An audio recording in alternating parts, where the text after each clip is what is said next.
I'm just going to put up a warning right now. This video is for not the faint of heart.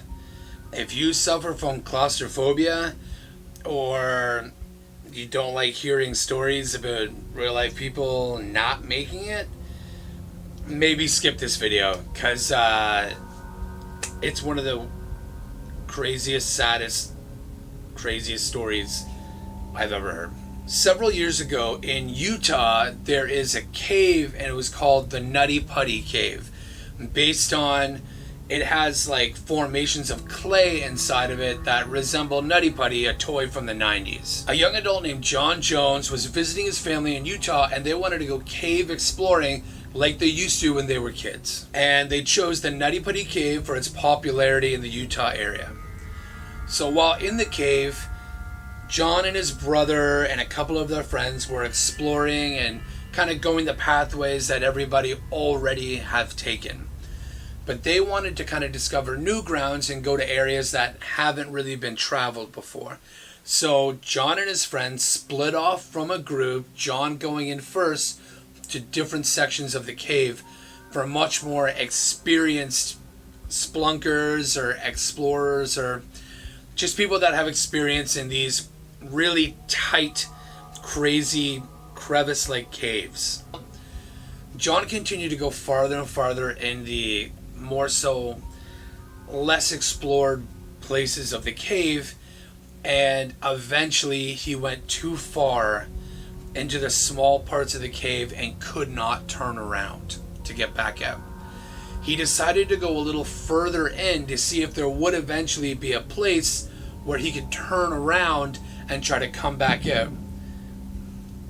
And essentially they believe he went over a lip of rocks by sucking in his stomach, but once you do that, you might not be able to get back through.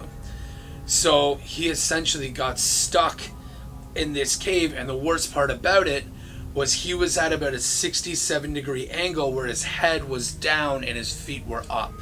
It became very apparent to the group he was with, including his brother, that this was an emergency and they really ought to get help. So his friends went back to get help, and his brother stayed next to him, talking to him and praying and singing like gospel songs that both of them grew up with. But if you know a lot about the human body, you'll know that you cannot stay upside down for very long, because your heart is made to pump blood and fluid up to your head, and gravity in your arteries pull the blood down to your body. But when you're upside down for that long, blood will start to pool in your head and your neck and your lungs, because gravity is not helping, and the heart is not meant to pull blood from those areas. So they knew they had to move quickly. About 3 hours after he got stuck, emergency crews got there, and really experienced people attempted to get him out with things like ropes and pulleys, and they tried to chisel away parts of the rock in order to get him free. But medically, he was declining quickly. You also got to remember that not a lot of blood was going to his legs and his bones. So essentially, they started to atrophy quicker than usual.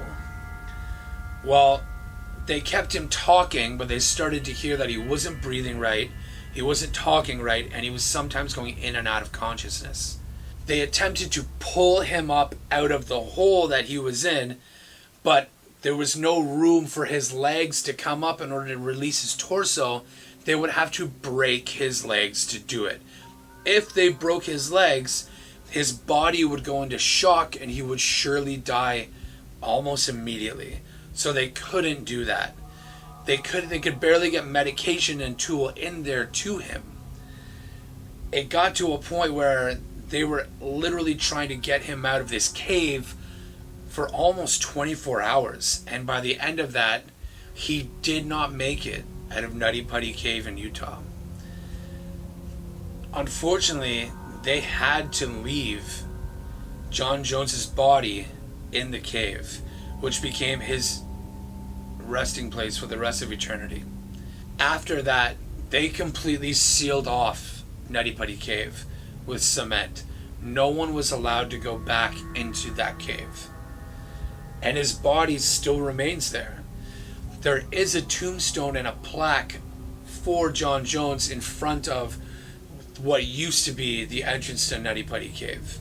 But as someone who does have a fear of extreme claustrophobia, I would have never been brave enough to go into that cave. So I take my hat off to everyone that is able to do that, because that is just not something that I think my body and mind and courage would let me do. But unfortunately, this story did end in tragedy. So please, if you are going to do things like splunking and cave exploring, stick to the main paths. Don't go crazy. Don't go to parts unexplored for these reasons, because you don't know what's there. I love you guys. I just want to make sure that you guys are okay. Thanks for stopping by. I'm Dave, still confused. Hope your dogs are werewolves. Peace!